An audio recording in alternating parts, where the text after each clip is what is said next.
こんにちは。はじめまして。私の名前はエリー・ハルサントです。エリと呼んでください。私はリボナゴル大学の学生です。どうぞよろしくお願いします。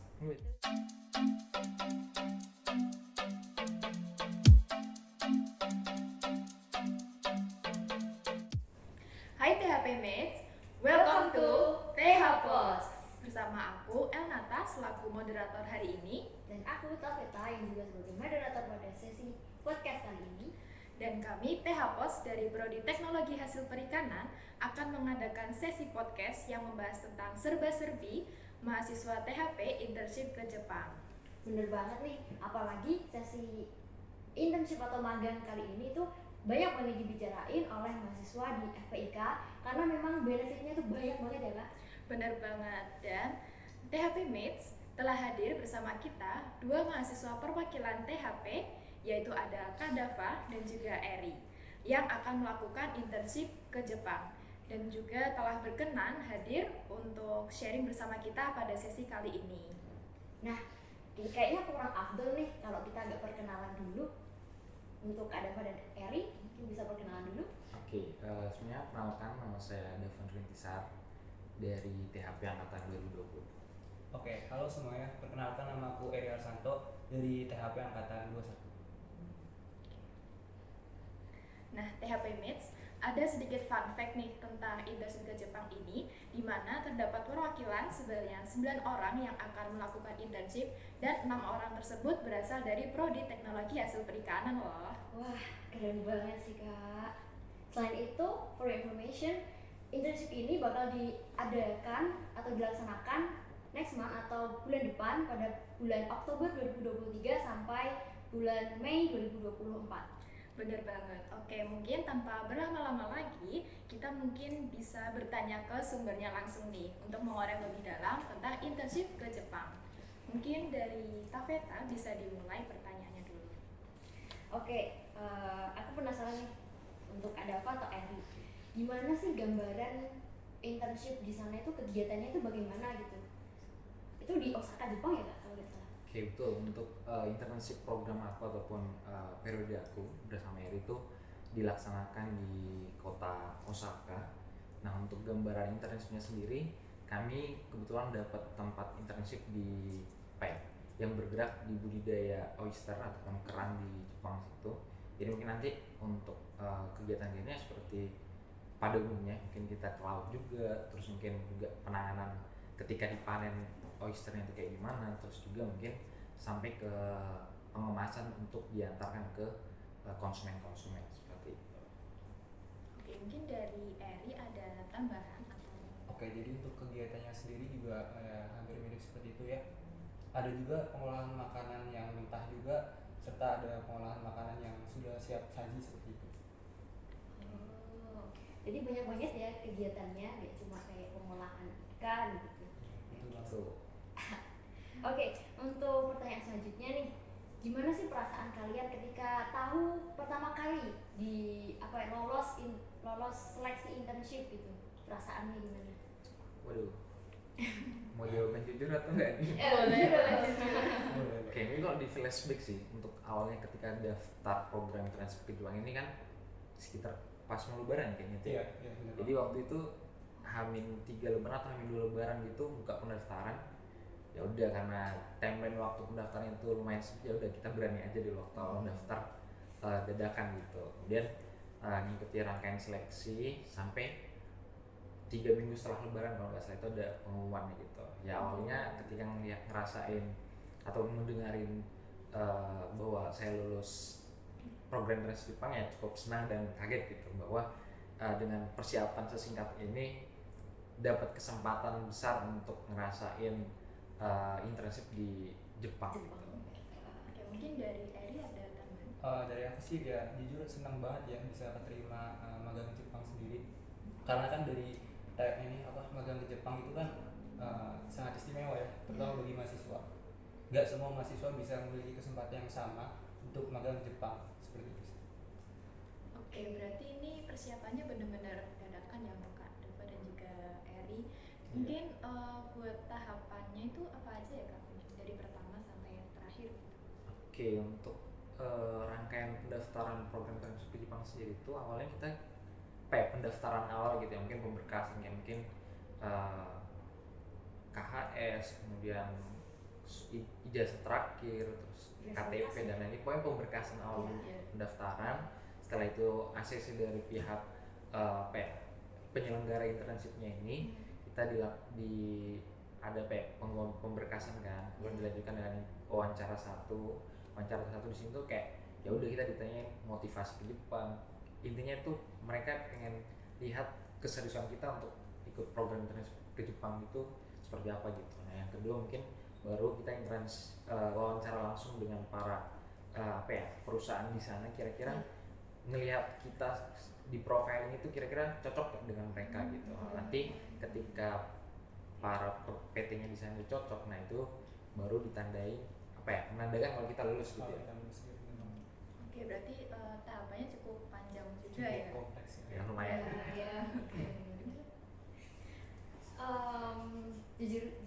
Jujur aja nih, aku juga sebenarnya pengen banget gitu ikut ke Jepang. Tapi apa sih yang bikin Kak Dava sama Eri itu yakin bisa daftar pada awalnya itu? Yakin daftar internship ini? Yang mendorong gitu. Oke. Ya, boleh.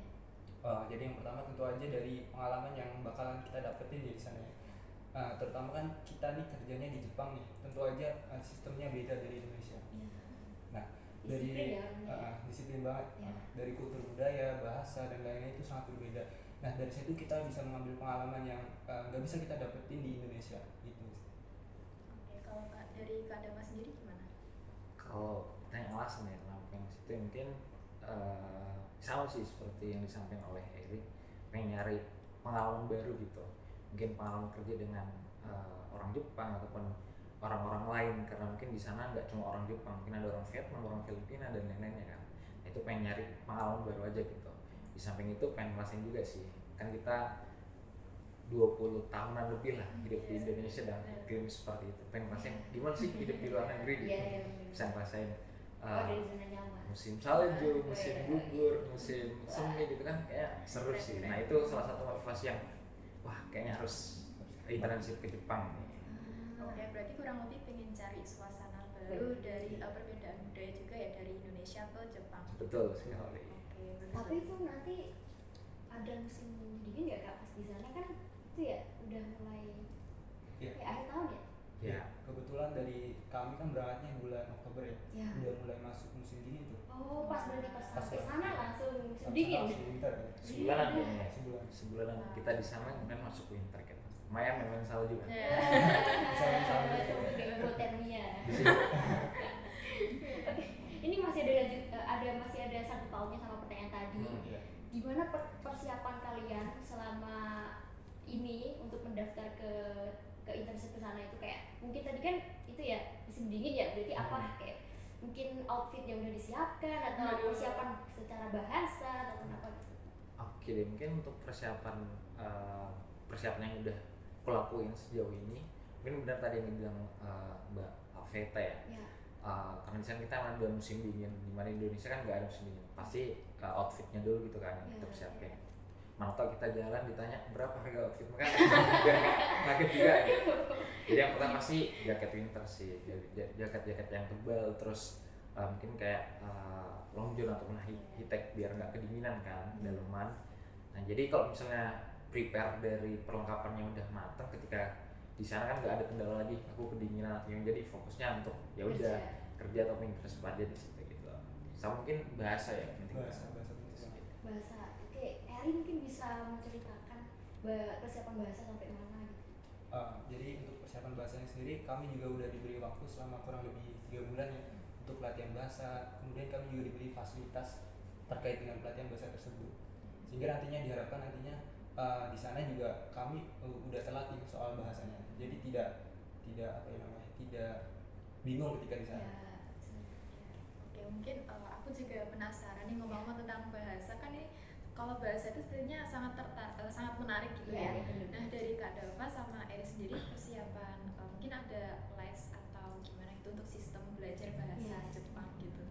Oke, untuk bahasa Jepang sendiri, kan jujur-jujur aja ya. Ya. Ya. Dari awal ketika daftar Jepang aku bisa dibilang bahasa Jepang itu nol gitu. Iya. Nggak pernah punya pengalaman belajar bahasa Jepang, nonton anime juga enggak gitu. Jadi Nggak wibu ya? waduh, enggak. Jadi ketika awal wah bahasa Jepang apa ya, orang-orang mikirnya kalau bahasa Jepang ya udah belajarnya lewat anime jadi wibu gitu, ternyata enggak gitu. Ternyata masih banyak jalan-jalan lain untuk belajar bahasa Jepang gitu. Mulai dari ada ada website-website tertentu yang nyediain platform untuk belajar, ataupun juga bisa lewat YouTube, TikTok juga sekarang tuh banyak tuh untuk belajar. Iya banget. Makanya mungkin Kayak Genki itu aku tahu. iya, betul. Suka-suka si sudah Dame. gitu sih kalau dari aku untuk belajar bahasa Jepangnya gitu. Oke, mungkin dari Eri bisa nambahin terkait pembelajaran bahasa Jepangnya sampai sekarang itu perkembangannya gimana? Jujur dari awal juga aku soal Jepang ya masih nol banget. Kebetulan aku juga bukan ibu ya. Jadi Tidak bobo. pertama-tama itu ya sangat susah ya, karena kami juga masih pemula, sama sekali nol, nggak tahu Jepang sama sekali. Jadinya ya kami juga diberikan sebuah platform gitu untuk belajar mandiri seperti itu sih. Oke, berarti melihatnya sepertinya cara pembelajarannya kalau dilihat dari jawaban Kak Dava sama Eri ini ya online gitu ya. Betul. Terus gimana cara kalian untuk mengatasi kesulitan atau kendala itu? Apakah kalian tuh mencari teman atau belajar bareng gitu? Mungkin dari Kak Dava bisa Iya. menjawab. Oke, mungkin untuk apa ya? Kalau yang aku tangkap gimana sih ngatasin kendala-kendalanya gitu. Mungkin kalau kendalanya belajar bahasa baru itu kan kita perlu praktis lebih banyak gitu, praktekin apa yang kita pelajarin biar nanti ketika kondisi realnya ketemu kita nggak kagok untuk ngomong apa gitu. Mungkin kalau partner ngobrolnya itu agak susah sih, karena mungkin perbedaan latar belakang, mungkin ada yang masih kelas, ada yang punya peran lain gitu. Jadi kalau dari aku sendiri untuk latihan nyusun kalimat ketika aku mau nyampein sesuatu, ya udah aku ngelatihnya dengan nulis gitu. Jadi aku nyusun kalimat-kalimat tertentu, nanti aku translate ke Jepangnya bener atau enggak gitu. Nanti disampaikan, kan kebetulan kita ada midbar dan juga ada guru, misalnya ada sensei pembimbingnya gitu dalam program kalian. Dan nanti kita coba nyusun kalimat untuk dikirim ke sensei, nanti dikasih feedback ini benar atau enggak gitu. Kalau dari aku gitu. Ya, kalau dari Eri mungkin ada tambahan. Kebetulan sih sama ya. Itu dia sama ya? Jadinya sama. Oh, berarti untuk pelatihan bahasa Jepang itu mungkin frekuensinya dalam seminggu itu bisa berapa kali ya? Untuk pelatihannya sendiri itu kami diberikan jadwal masing-masing setiap hari. Jadi kami wajib menyelesaikan beberapa PR, kemudian menyelesaikan beberapa tugas dalam sehari. Jadi setiap hari kemungkinan ada latihannya. Wah, keren banget. Fleksibel ya? Fleksibel. Misalnya dia mau latihan sehari 12 jam belajar Wah, ambis. Berarti ini meet-nya itu ketemu sesama anak THP juga atau ada dari pihak lain juga? Untuk meet-nya itu untuk kelas apa yang istilahnya ada senseinya di dalam meet itu tuh mungkin seminggu sekali ya. Seminggu sekali itu ada gabungan dari anak dari kampus lain sih, ada dari Unpad, ada dari USNI juga ya. Ada juga. USNI gitu. Udah, Keren. aku penasaran sih. Boleh. Bisa nggak kalian coba perkenalan gitu pakai bahasa Jepang? Waduh. Boleh nih. Boleh nih bisa. Boleh. Oke. Perkenalan singkat. Oke, dari dulu. Kalau Kalau kalau jelek dikat.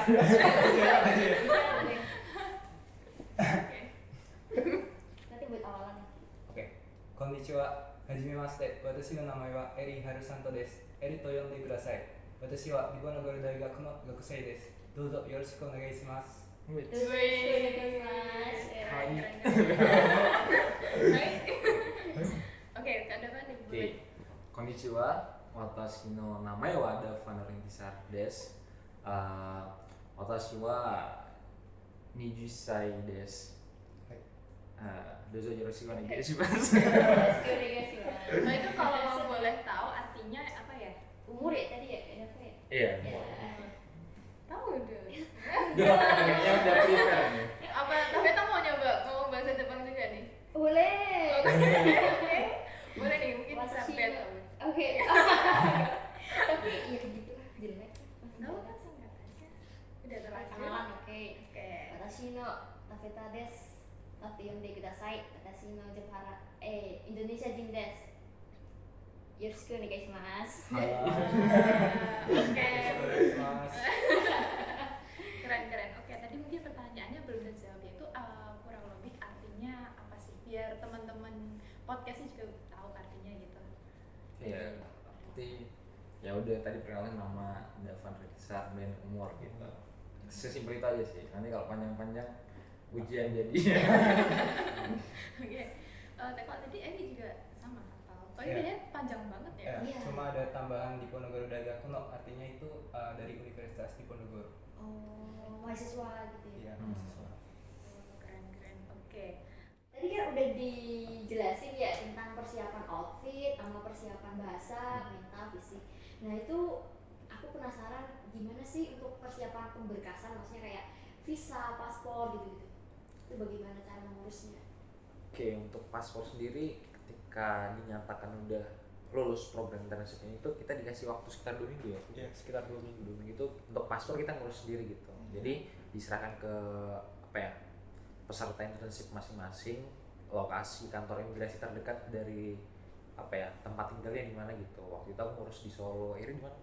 Di Semarang kebetulan. Semarang. Nah, Semarang, imigrasi Semarang ya? Iya. nah itu untuk paspor. Nah kemudian untuk selanjutnya itu ada visa. Nah kalau visa itu semuanya diurusin dari pihak penyelenggara program internshipnya gitu. Jadi kita cuma ngirim berkas seperti KHS, terus apa aja ya? KTM. KTM, Paspor. KTP, ya paspor Paspor, itu semua yang ngurus dari pihak sana gitu. Dan juga kayak ada COE gitu ya, izin tinggal itu ya, Oh, izin tinggal itu. Certificate of Eligibility ya.